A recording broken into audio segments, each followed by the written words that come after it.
بسم اللہ الرحمن الرحیم اللہم صلی علی سیدنا و مولانا محمد وعلی آل سیدنا و مولانا محمد وبارک وسلم۔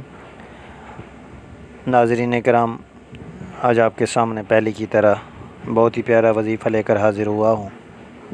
اللہ تبارک و تعالی سے دعا کرتا ہوں کہ اللہ تبارک و تعالی مجھے یہ وظیفہ صحیح سے بیان فرمانے کی توفیق عطا فرمائے، اور میرے تمام بہن بھائی جو اس کو سن رہے ہیں، اللہ تبارک و تعالی ان کو اس پر عمل پیرا ہونے کی توفیق عطا فرمائے۔ ناظرین کرام، یہ وظیفہ ہم اب ڈیلی آپ کے لیے لے کے آتے ہیں۔ آپ کوشش کیا کریں اس وظیفے کو مکمل سنا کریں، اس وظیفے سے استفادہ حاصل کیا کریں۔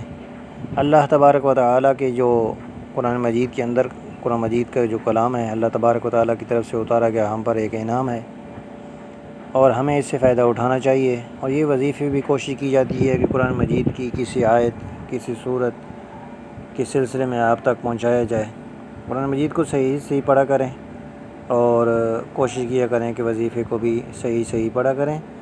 تو آج ہم وظیفے کی طرف آنے سے پہلے میں آپ سے ایک دفعہ پھر گزارش کروں گا کہ اگر آپ میرے اس چینل میں نئے ہیں تو اس چینل کو سب سے پہلے سبسکرائب کریں، اور ساتھ دیے گئے بیل آئیکن پر کلک کریں تاکہ آئندہ آنے والی کوئی اچھی سی ویڈیو آپ تک بآسانی سے پہنچ سکے۔ سامعین، آتے ہیں وظیفے کی طرف۔ اس وظیفے میں غربت سے پریشان لوگوں کے لیے ایک خاص عمل ہے۔ آپ سب نے اس وظیفے کو غور سے سننا ہے اور سن کے آگے شیئر کرنا ہے، تاکہ جن کے پاس موبائل وغیرہ نہیں ہے آپ ان کو ویسے بتا سکتے ہیں۔ یہ اجازت عام ہے، اس کے لیے کوئی کسی خاص سے اجازت لینے کی ضرورت نہیں ہے۔ بہت ہی پیارا وظیفہ ہے اور آسان ترین وظیفہ ہے۔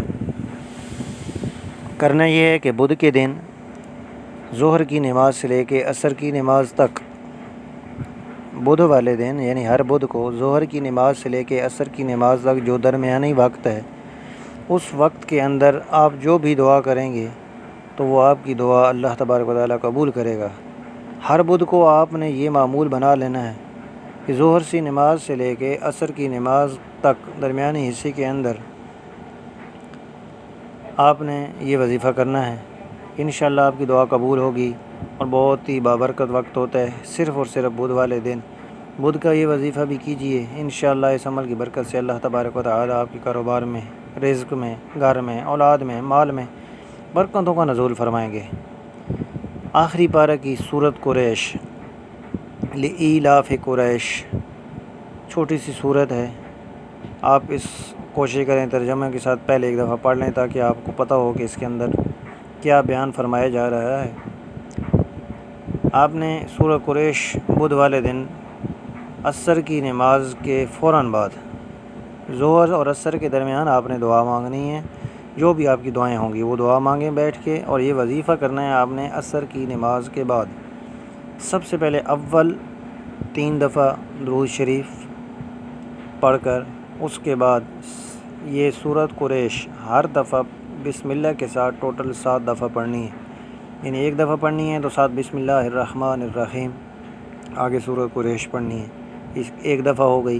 اسی طرح دوسری دفعہ، اسی طرح تیسری دفعہ، یعنی 3 مرتبہ درود شریف، پھر آپ نے 4 مرتبہ سورۃ قریش پڑھنی ہے۔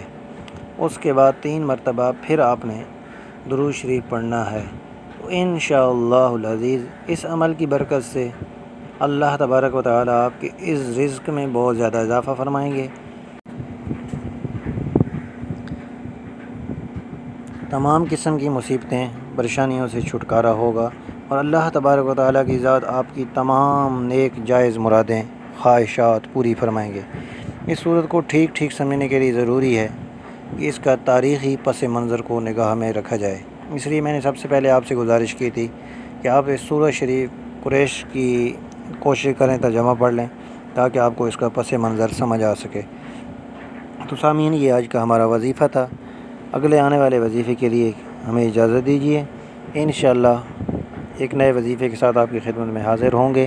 دعاؤں میں یاد رکھیے گا، دعاؤں میں خصوصاً میرے والدین کو بھی یاد رکھیے گا۔ اللہ تبارک و تعالی آپ کو آپ کی رحمت میں اپنی رحمت کے سائے میں رکھے۔ اللہ تبارک و تعالی آپ کے والدین کو، آپ کی اولاد کو، آپ کے مال کو اپنے حفظ و امان میں رکھے۔ اللہ تبارک و تعالی ہم سب پر اپنا خصوصی رحم و کرم فرمائے۔ جزاک اللہ۔